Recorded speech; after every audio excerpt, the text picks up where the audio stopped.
गुणरत्न सदावर्ते मुख्यमंत्री आहेत का न्यायाधीश? पद्माकर ओडवींचा सवाल. माजी मंत्री पद्माकर ओडवी यांनी ॲडव्होकेट गुणरत्न सदावर्ते यांच्यावर जोरदार टीका केली आहे. सदावर्ते मुख्यमंत्री आहेत की न्यायाधीश, असा थेट सवाल त्यांनी उपस्थित केला. वडवी म्हणाले की कोणत्याही समाजाला अनुसूचित जमातीत समाविष्ट करण्याचा अधिकार राज्य सरकारला नसून तो केंद्र सरकारकडेच आहे. हैदराबाद गॅजेटमध्ये बंजारा समाज आदिवासी असल्याचा कोणताही पुरावा नाही, तरीही सदावर्ते लोकांची दिशाभूल करत आहेत, असा आरोप त्यांनी केला आहे. ते पुढे म्हणाले की काँग्रेसने देशाला स्वातंत्र्य मिळवून देत सर्वांना आरक्षणाचा लाभ दिला. भाजपप्रमाणे काँग्रेसने कधी भानगडी घातल्या नाहीत. आज राज्यात सुरू असलेल्या भांडण हे भाजप सरकारच्या अपयशाचे फलित आहेत. फडणवीसांनी सदावर्ते व काही तज्ज्ञांना आवर घालावा आणि लोकांना खोटी आश्वासने देऊ नयेत, अशी मागणी त्यांनी केली आहे. वडवींनी ठासून सांगितले की बंजारा आणि धनगर समाजाला आरक्षण मिळणार नाही. निवडणुका जवळ आल्यामुळेच आदिवासी आरक्षणावर राजकारण सुरू असल्याचा आरोप त्यांनी केला आहे. माजी मंत्री आणि आदिवासी नेता आहे मी खास करून या विषयावर बोलणार आहे की मी एक व्हिडिओ बघितला.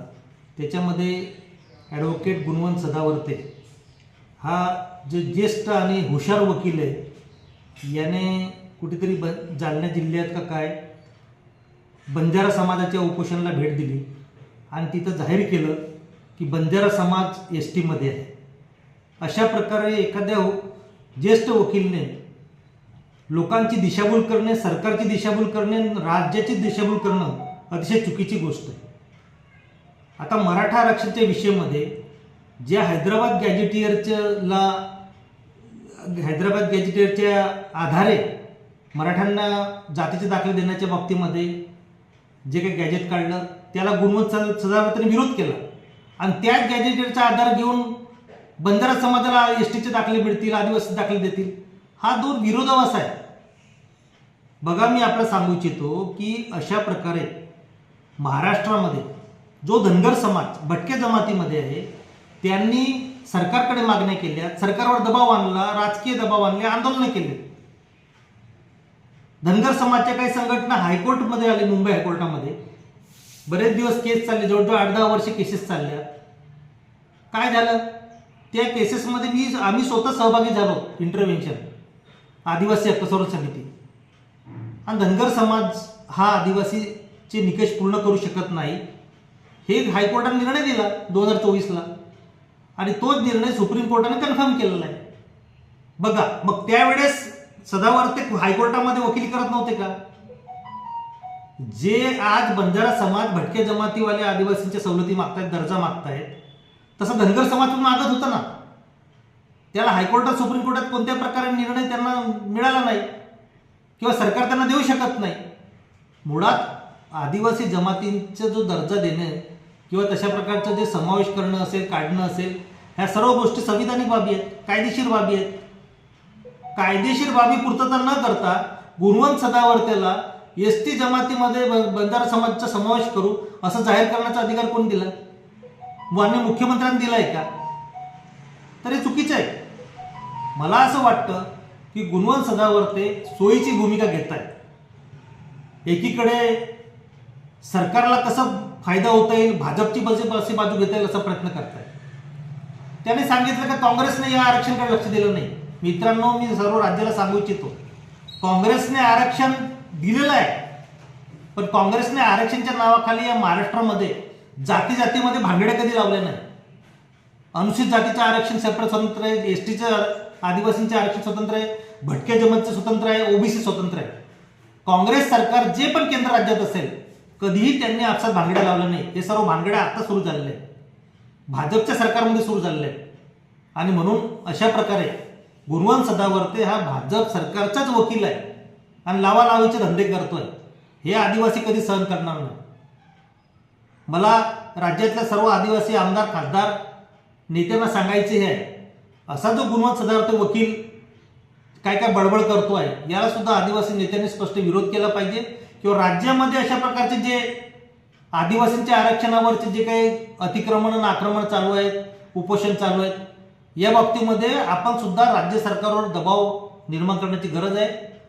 किंबहुना ती घटनात्मक जबाबदारी आहे लोकप्रतिनिधींची. त्या सर्वांनी मुख्यमंत्र्यांना स्पष्ट सांगा, सरकारला स्पष्ट सांगा, केंद्र राज्य सरकारला, की हे आम्ही होऊ देता कामा नये किंवा सरकारने करता कामा नये. कारण आमचं संविधानिक अधिकार आहे. आम्ही जे आर्थिक कोणाच्या आरक्षणात सहभाग घेत नाही, मग आमचं कसं काही आरक्षणामध्ये कोणी पण येतं आणि कोणी म्हणतो उठसूट. आता किती जाती असतील हो, आम्हाला अनुसूचित जमाती आदिवासी यादी बनवा. पूर्ण देशामध्ये हेच चाललेलं आहे. इतकं आदिवासी काही कमजोर नाही आहे तुम्हाला घुसू द्यायला. आसाममध्ये बी तेच चालू आहे, तिकडे मणिपूरला बी तेच चालू आहे, महाराष्ट्रात बी तेच चालू आहे. ज्यांना ज्यांना हैदराबाद गॅजेट निघालंय त्याच्यामध्ये लोकसंख्या दिली आहे. बंजारा समाजची लोकसंख्या दिली आहे, धनगर समाजची लोकसंख्या दिली असेल, इतर समाजची लोकसंख्या दिली असेल. तर ज्याची लोकसंख्या दिली आहे त्या लोकसंख्येचा आधार ते म्हणजे शेड्यूल आदिवासींची जमातीची लोकसंख्या थोडी दिली आहे, त्यांच्या समाजाची लोकसंख्या दिली आहे. त्याचा आधार घेऊन काही पण नकली कारभार करायचा, काही त्याच्यामध्ये पुरावा नाही, त्या गॅजेटियरमध्ये कुठेही म्हटलेलं नाही ह्या जाती आदिवासी आहेत म्हणून. पण कशाला त्या हैदराबाद गॅजेटियरला अशा प्रकारे कायदेशीर असल्याचं दाखतात. राजेशाहीतलं गॅजेटियर जरूर आहे, परंतु जेव्हा घटना तयार झाली सर्व गोष्टी बाजूला पडलेल्या आहेत. भारतीय राज्यघटना करताना सर्व गॅजेटियर असतील, आयोग असेल, वेगवेगळे रिपोर्ट्स असतील, तज्ज्ञांचं मत असेल, मानवशास्त्राचं मत असेल, कायदेशीर लोकांचं मत सर्व घेतलं गेलंय ना. आता काय राहिलं, घटना तयार झालेली आहे तर घटनेच्या आधारावर बोला. आणि हे गुणवंत सदावर्ते वकील आहेत का अर्ध शिकेल वकील दिसत आहेत मला इथं. कायद्याचं ज्ञान असताना खोटी माहिती एखाद्या समाजाला देणं हा गुन्हा पण आहे. आणि मला वाटतं की धनगरची केस जेव्हा चालली त्यावेळेस सदावर्ते हायकोर्टामध्ये नसतील बहुतेक, आणि ते केस त्यांना काही वाचायला मिळालं नसेल. अशा प्रकारे भटक्या जमाती असतील, कोणतेही इतर समाज असेल, गरीब जरूर असू शकतो ना. मग गरिबांचं उत्थान करण्यासाठी, प्रगतीसाठी सरकारकडे वेगळी योजना मागा, पैसा मागा, निधी मागा. आदिवासींचा दर्जा कशाला मागताय? आमच्या पदं IAS ऑफिसरची पदं घ्यायला आमच्या मेडिकलच्या जागा तुम्हाला पाहिजेत, आमदार खासदार व्हायचे. अहो तुमच्याकडे काय पुरावे आहेत? घटना हा एक मोठा पुरावा आहे. आणि घटनेत तुम्ही नाही, घटनेच्या शेड्यूल ट्राईबच्या महाराष्ट्राच्या यादीत नाही, महाराष्ट्राचे आदिवासी तुम्ही कसे जाहीर होऊ शकतात? ते शक्य नाही. मला सर्व समाजाला सांगायचं आहे की तुम्ही आदिवासींना गरीब समजतात, गरीब जरूर आहे, पण आदिवासी सांस्कृतिकदृष्ट्या सक्षम आहे, लढायला बी सक्षम आहे. आमचा लढाईचा इतिहास आहे. खाजा नाईक असेल, तंटे भील असेल, बिरसा मुंडा असेल, आणि आमची बी भील कम्युनिटी, आम्ही आदिवासींसाठी लढायला तयार आहोत. आणि त्या पद्धतीने संविधानिक अधिकारावर कधी गदा येऊ देणार नाही. कोर्टात बी लढू, कोर्टात आम्ही लढतोच आहेत, आमचे केसेस आहेत ऑलरेडी चालू. आम्ही तुम्हाला गाठणार नाही. म्हणून मला असं वाटतं इतर समाजाने पण तुम्हाला मिळालेलं आरक्षण तुम्ही घ्या, तुम्हाला मिळालेलं सवलत तुम्ही घ्या, अजून वाढवून घ्या पर्सेंटेज, टक्केवारी. कशाला इकडे येतात? मला एक चांगलं आवडतं ते हाके नावाचे जे अधिकार, लक्ष्मण हाके म्हणून नाही, त्याने एक चांगलं सांगितलं समाजाला. तो धनगर समाजाची व्यक्ती आहे की धनगर समाजाने आदिवासींमध्ये मागू नका, तुम्हाला मिळणार नाही. त्यांनी मागे सांगितलं होतं 1-2 ही चांगली गोष्ट आहे. म्हणजे इतका समजदारपणा पण असावा लोकांमध्ये. म्हणून बंजारा समाजचे समजदार लोक असतील, धनगर समाज समजदार असतील, इतर समाजाचे समजदार असतील, इकडे तिकडे जमातीचे काही मागू नका, आदिवासी तुम्हाला काही मिळू देणार नाही. इतका आदिवासी सोपं पण राहिलेलं नाही, एवढं तुम्हाला सर्वांना सांगू इच्छितो. आणि महाराष्ट्राने जागृत व्हा, आरक्षणच्या भानगड्या बंद करा, विकासच्या मागे आधी महाराष्ट्राच्या लोकांनी मागे लागावं, असं माझं सर्वांना म्हणणं आहे. की सरकारकडे विकास मागा, सरकारकडे योजना मागा, कशाला आरक्षण मागताय? आणि भानगड्या लावणं बंद करावं सरकारने. एकदा मुख्यमंत्र्यांनी स्पष्ट करावं की आम्ही देऊ शकतो का नाही.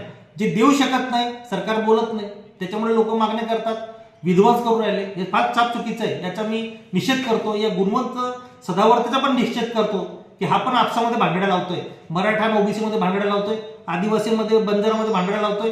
हे साफ चुकीचं आहे, हे बंद झालं पाहिजे, याची माझी मागणी.